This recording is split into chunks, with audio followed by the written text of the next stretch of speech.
Thank you for the opportunity to talk about this important topic called COVID-19 and the reopening of the state of Texas. I'm glad to be here. My name is Jose Campo Maldonado. I'm an infectious disease physician and assistant professor for UT RGV School of Medicine, and I'm the Director of Infection Surveillance for UT RGV School of Medicine.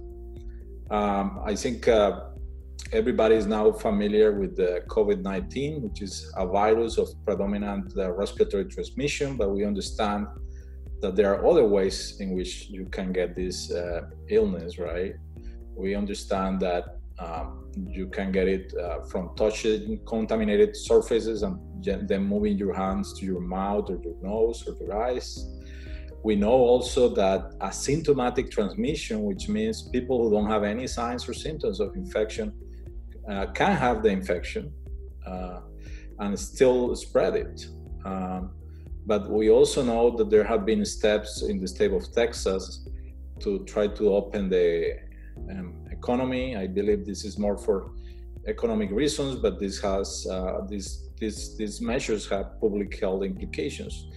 And I think it's important that everybody recognizes that the virus is still circulating in the community, and that if you go to a public place and certain measures are not haven't been implemented, you are at a higher risk of getting an infection, right? And there are people who get no symptoms at all, but there are people who get mild symptoms, and there are also people who get a very severe illness, and you don't know who is going to be that person. Some people may, although we know that people at higher risk, like older people and with comorbidities, other illnesses, have higher risk of a severe disease, is not impossible for someone younger or not in those risk groups to get a severe illness and up in a hospital or even die. So because of that, we need to be aware of the preventive measures, and the same principles from before apply. I mean, we haven't found a cure for this. There is not a medication that has, since the last time we talked, that has proven to be effective to prevent it or to treat it, even though there are many experimental antiviral therapies in place. We also don't have a vaccine yet. So the only things that we can do is what are proven public health interventions, which is keeping your distance, covering your nose and mouth, doing hand hygiene frequently, and keeping your environment clean. And the important message for the public will be, if you are going to the gym or you're going to have a haircut, make sure that those places understand all the rules and regulations that are in place, including they shouldn't be admitting the number of people that they used before they were closed, right? They also should have the personal train in terms of keeping distance, doing hand hygiene, keeping the place clean. And if there are situations in which the distance cannot be maintained, there are other measures that should also be in place. For example, if you go to a nail salon and you want your nails fixed, I mean, there are barriers that you can put between one people and the other, and the hands could go through those, and that will decrease the risk of transmission, right?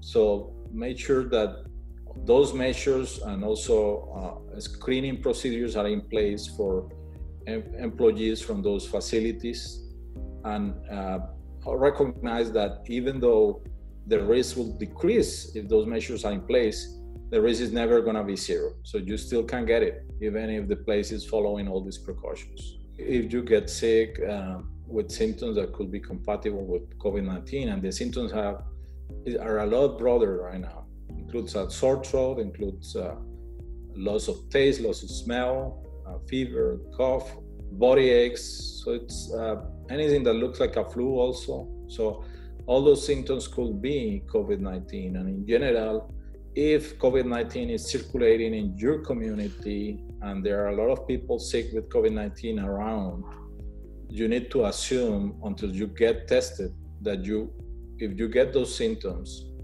that you probably have COVID-19. So you shouldn't go to public places where you could spread it. And you should follow all the precautions. And if you have questions, you should call your doctor to see if you have an indication to get tested. It's important to understand that we are not to go back to what we used to do before this happened. We still need to follow precautions, and that will be my main message for people as the state of Texas opens up. And keep your eyes open and be vigilant and follow all the procedures and recommendations.